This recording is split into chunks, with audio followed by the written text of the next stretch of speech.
Hari Sabtu dan Minggu kemarin tiba-tiba kawasan Duku Atas ramai dipenuhi oleh massa yang sangat luas. Bukan karena ada anak-anak dari Citayam, melainkan karena munculnya selebritas yang luar biasa. Artis-artis terkenal, model-model yang ternama, bahkan kemudian tokoh-tokoh besar banyak memperebutkan sebuah jalan kecil, sebuah zebra cross. Disitulah semuanya membuat video, tampil dan kemudian bersama dengan para fans mereka membuat konten. Sangat menarik sekali, terjadi perebutan sebuah kawasan yang tadinya tidak dikenal menjadi sangat terkenal. Dan saya bertanya-tanya, di mana anak-anak Citayam yang saya banggakan itu? Mereka adalah bintang-bintang street fashion yang tentu saja telah mewarnai dan menimbulkan banyak semangat. Tidak hanya mempengaruhi kawasan Duku Atas, tetapi juga sekarang ditiru ada di Madiun, Surabaya, dan kota-kota lainnya. Saya kira sebentar lagi ada di semua kota. Nah, Fashion Street memang selalu menarik karena catwalk terpanjang di dunia itu memang adanya di pinggir jalan, tetapi terjadi perebutan ketika ada sejumlah orang yang kemudian mematenkan, mendaftarkan, setidaknya sudah dua pihak, dan menurut pejabat pemerintah yang memberikan penjelasan bisa saja yang diterima salah satu atau dua-duanya ditolak. Saran saya ditolak saja karena ini adalah merek kolektif, ini adalah merek bersama. Jadi hak paten ini adalah milik bersama. Sudah tidak jelas lagi siapa yang memperkenalkan. Jangan-jangan adalah wartawan yang membuat tulisan, membuat judul. Jangan-jangan adalah para content provider yang memberikan teks di dalam naskah mereka dalam program YouTube atau TikTok mereka dengan menyebut sebagai Citayam Fashion Week. Tapi kalau mau jujur, ini bukan Fashion Week karena tidak terjadi dalam satu minggu saja, tetapi terjadi berminggu-minggu. Dan salah satu puncaknya adalah Sabtu dan Minggu kemarin yang sangat ramai itu. Nah, terjadi rebutan, tetapi juga ada kegiatan yang mungkin ini bisa merusak. Bagaimana cara merusak kegiatan yang sudah cukup baik ini? Yang pertama tentu saja adanya orang-orang yang ingin memberikan uang dalam jumlah yang besar. Kalau Anda ingin memajukan anak Anda, jangan manjakan mereka dengan uang. Berikanlah mereka tantangan. Kalau Anda memberikan uang berlebihan, tidak akan maju. Anda tidak memberikan uang juga, mereka akan kesulitan. Jadi berikanlah uang sewajarnya dan berikan mereka tantangan. Yang kedua, kalau Anda memberi bantuan dan mengumumkan, ini bisa terjadi mereka saling bertengkar. Jangan lupa aktornya ada banyak, tokoh yang terlibat ada banyak.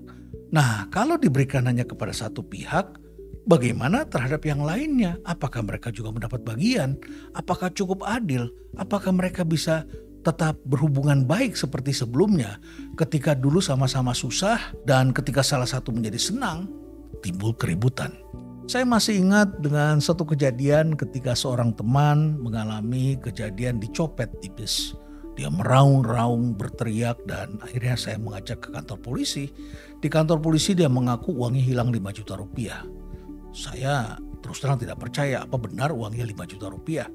Dan setelah selesai dari kantor polisi, saya ajak makan, saya ajak minum, saya hibur. Dan saya bilang, jadi kamu bawa uang 5 juta naik bis? Dia bilang sama saya, jangan keras-keras. Karena saya sesungguhnya tidak bawa uang 5 juta. Uang saya itu hanya 500 ribu. Loh, tapi mengapa lapor polisi mengatakan 5 juta? Itu strategi saya. Strategi agar tukang copetnya saling bertengkar. Sebab kalau yang dicuri 500 ribu dan saya bilangnya 5 juta, pasti orang yang ambil uangnya itu dimusuhi oleh teman-temannya. Karena dia membaca di koran uang yang dicuri 5 juta rupiah. Nah, saya tidak mengatakan bahwa telah lahir orang-orang yang datang ke sana yang memberikan sumbangan dalam jumlah besar.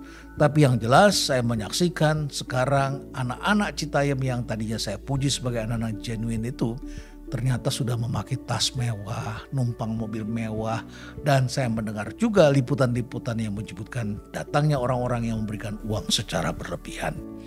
Kalau Anda pada seseorang, banggalah secukupnya, karena kalau Anda bangga berlebihan, maka ketika mereka kemudian Anda benci, maka Anda akan benci berlebihan. Jadi secukupnya saja. Saya juga ingat sekali dengan sebuah kejadian pada tahun berapa itu ya, 80-90-an. Ketika kita begitu bangga dengan pemain badminton. Pemain badminton ini adalah satu lambang hero bagi generasi saya. Karena Indonesia tidak pernah menang dalam ajang-ajang lainnya. Kalau sekarang kan Anda bisa melihat misalnya panjat tebing, Indonesia juara. Banyak sekali bidang-bidang yang kita bisa bangga hari ini. Tapi pada masa dulu, itu tontonannya hanya badminton. Dan kita pernah memiliki juara badminton yang menang berkali-kali di pertandingan All England. Dan itu membuat kita bangga sekali dengan mereka. Tapi karena seluruh mata penduduk Indonesia melihat kepada tokoh itu, sepulang dia kembali ke tanah air, beberapa waktu kemudian dia ditawari untuk main film. Jadilah pemain badminton ini sebagai bintang film yang terkenal. Dan filmnya laku keras karena orang mengagumi tokoh ini. Tapi setelah itu apa yang terjadi? Dia tidak lagi menjadi atlet yang kita banggakan. Karena setelah itu dia mulai malas untuk latihan berat, tidak mengikutinya lagi dengan baik. Dan setelah itu dia hanya pernah menang 1 kali. Itulah yang saya ingat tentang orang yang begitu berhasil karena diberikan sesuatu yang berlebihan, diberikan peran lain dan akhirnya kemudian hilang. Saya berharap yang disebut Citayam Fashion District ini bisa berkembang sangat pesat. Dan di belakangnya akan muncul industri fashion dan industri kreatif lainnya. Katakanlah misalnya desain pakaian, kemudian garment Indonesia yang bisa kemudian mendorong industri-industri lainnya. Film itu terkait, kosmetik itu terkait.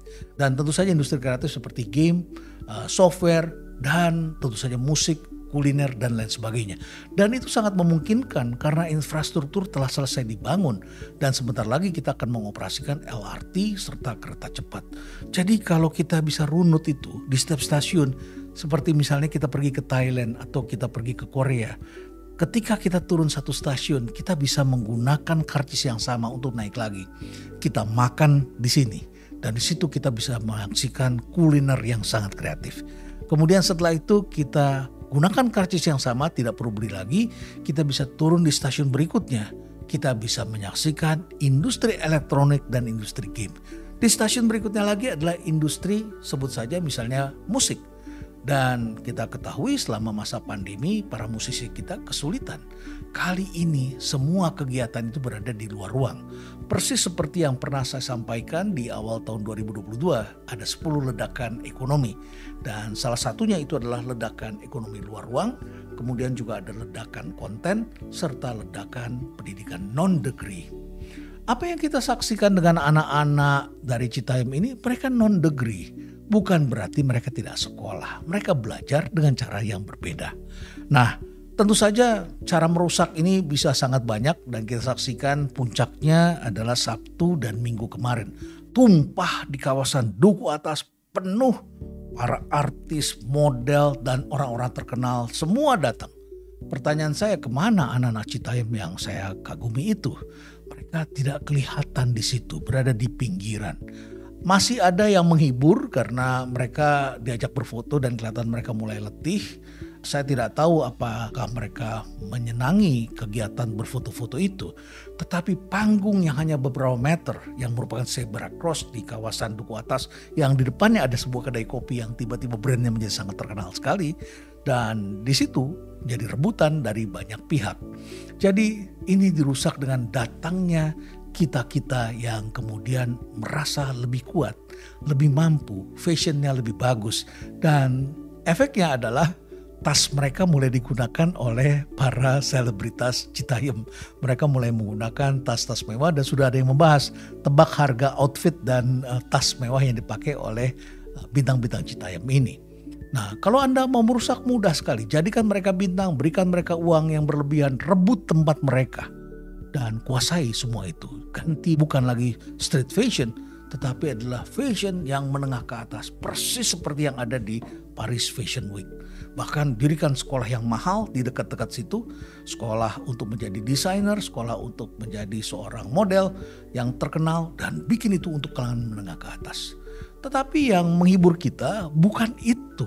Yang sangat menarik itu adalah ketika kita menyaksikan sebuah fashion yang merupakan sebuah rebel, sebuah pemberontakan. Ini adalah street fashion. Disajikan oleh anak-anak Citayam yang karena mereka tidak punya beban, mereka sangat berani.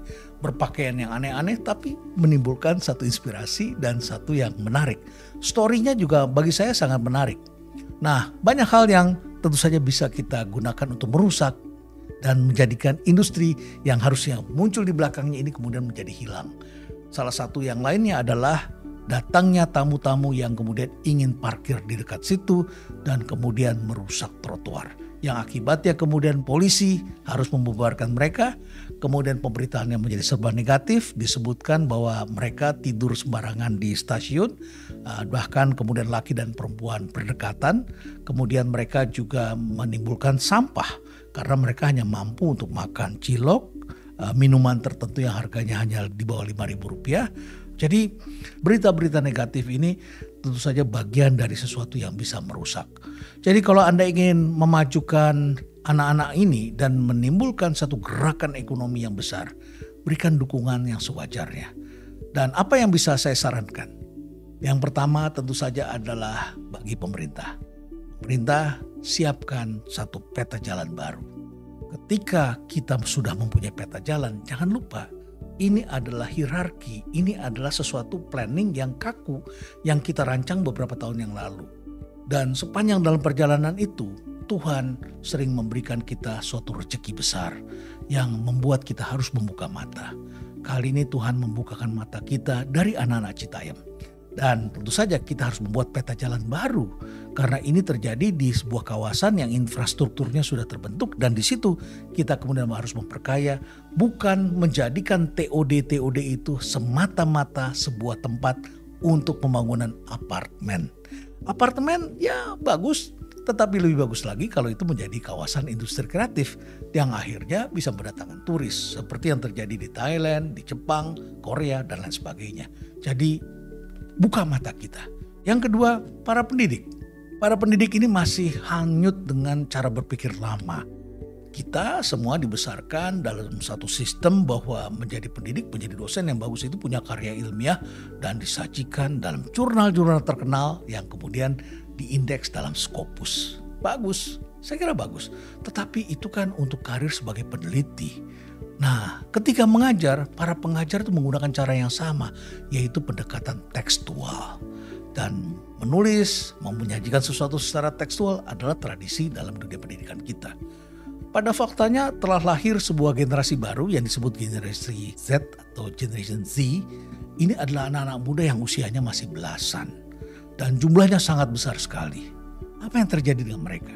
Mereka adalah generasi yang dibesarkan dalam suatu masa dan terpengaruh oleh TikTok. TikTok tentu saja bisa menimbulkan efek positif, bisa menimbulkan efek negatif. Positifnya adalah anak-anak itu menjadi sesuatu yang bersifat visual. Jadi mereka metode belajarnya adalah visual. Kita, generasi saya adalah generasi tekstual. Anak-anak kita yang kita ajarkan itu adalah visual. Dan lebih lagi di era TikTok menjadi serba ringan. Hanya beberapa menit saja. Dan jangan lupa ke depan kalau kita menggunakan cara yang sama akan muncul sebuah generasi baru yang kita sebut sebagai ledakan useless generation. Ilmu yang kita ajarkan itu bisa menjadi useless. Mereka bisa menjadi penganggur. Mereka belajarnya adalah non-degree dan secara visual. Jadi secara pendidikan harus saya sampaikan kepada para pendidik, hendaknya kita juga berubah. Anak-anak kita telah belajar dengan cara-cara yang baru. Lantas saran apa yang bisa saya sampaikan kepada mereka yang tengah mendaftarkan paten dari Citayam Fashion Week ini? Sudahlah, tarik kembali. Tidak ada gunanya karena ini adalah merek kolektif. Merek kolektif itu harusnya diberikan oleh pemerintah kepada anggota komunitas. Siapapun bisa memakainya. Kalaupun Anda kuasai, ya tidak ada gunanya juga. Karena pada dasarnya merek kolektif itu bisa digunakan orang lain tanpa harus membayar.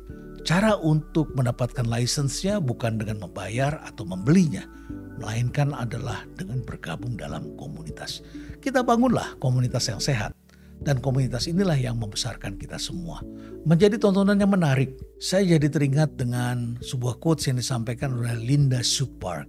Dia pernah mengatakan begini, ketika karya cipta milik seseorang diambil atau diakali atau didaftarkan oleh orang lain yang tidak berhak, maka saya katakan itu adalah pencurian.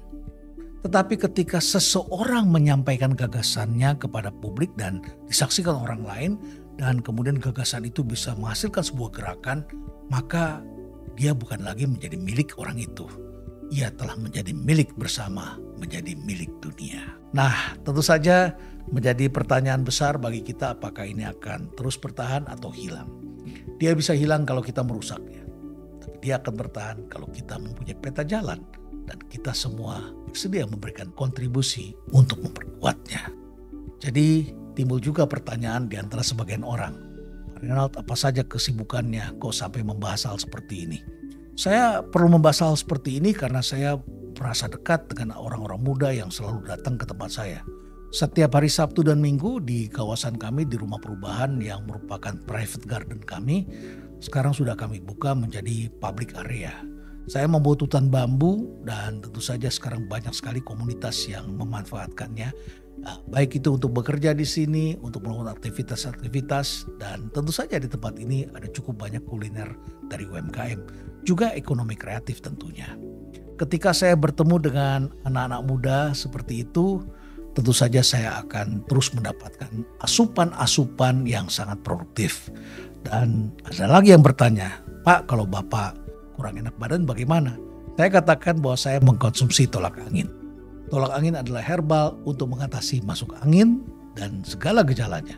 Ini sudah ada sejak tahun 1930. Sudah terbukti secara ilmiah mampu meningkatkan sel T sebagai indikator meningkatnya daya tahan tubuh dan sudah lolos uji toksisitas. Jadi tidak ada efek samping buat ginjal, liver, dan organ-organ tubuh lainnya. Nah, ada lagi yang bertanya, bisa didapat di mana? Produk tolak angin dan variannya bisa dibeli secara online di sidomunculstore.com atau marketplace kesayangan Anda. Kalau masuk angin, orang pintar minum tolak angin. Stay relevant.